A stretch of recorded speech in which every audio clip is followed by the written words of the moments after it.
The Human Rights Commissioner has told SBS News that a UN visit to West Papua has not yet been granted by the Indonesian government.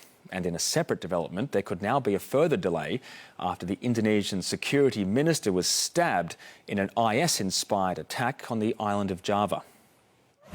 An assassination attempt as Indonesia's chief security minister steps out from his car to greet the local police chief in Banten province. Suffering 2 knife wounds to his lower abdomen, Wiranto slumps to the ground. An assistant and 2 officers were also injured. Wiranto is conscious, but he is now in the operating theatre. The 72-year-old now recovering in a Jakarta hospital after surgery. His bodyguards had wrestled a man and a woman to the ground in what police labelled an IS-inspired attack. We are now in the process of arresting the network's members.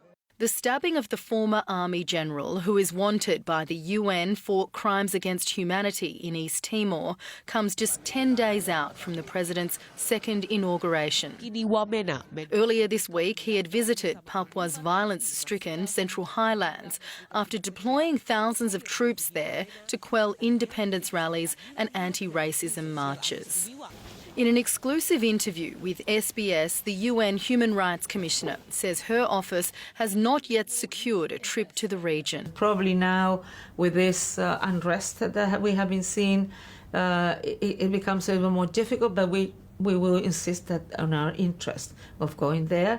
And I hope, and the Indonesian government has said that they are looking forward, so let's hope that this can be concretised as soon as possible. And she says initially it won't be her making the visit. Not exactly immediately the High Commissioner goes, but a technical mission from our sub-regional office.